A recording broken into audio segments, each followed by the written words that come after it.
Sons and Daughters of God, Daily Devotional by Ellen G. White. True Beauty, June 26th.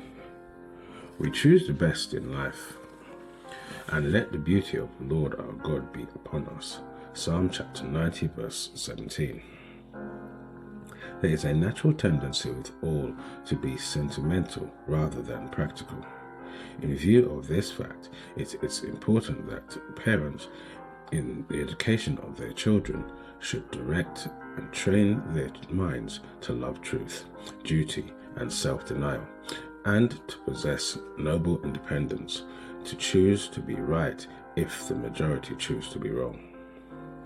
If they preserve to themselves sound constitution and amiable tempers, they will possess a true beauty that they can wear with a divine grace, and they will have no need to be adorned with artificial, for these are always expressions of an absence of the inward adorning of the true moral worth. A beautiful character is of value in the sight of God.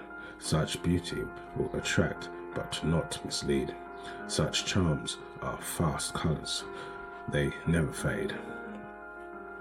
The pure religion of Jesus requires of its followers the simplicity and natural beauty and the polish of natural refinement and elevated purity rather than the artificial and false.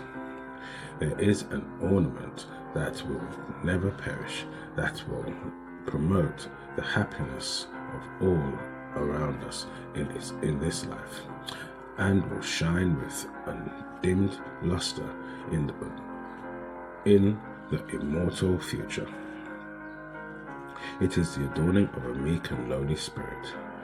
Of how little value are gold and pearls and costly array in comparison with the loveliness of Christ.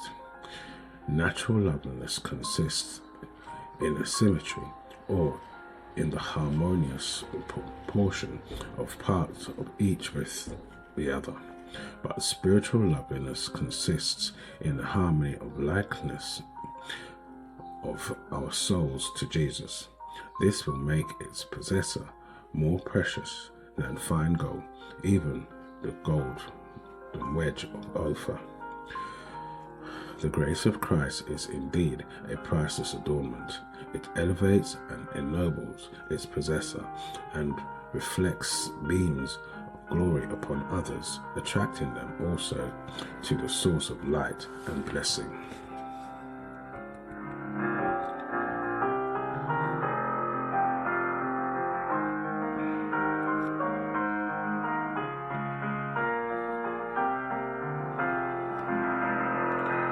This is your daily devotion.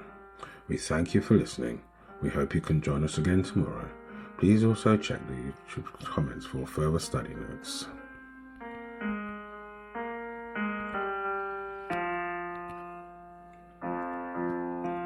Sons and Daughters of God,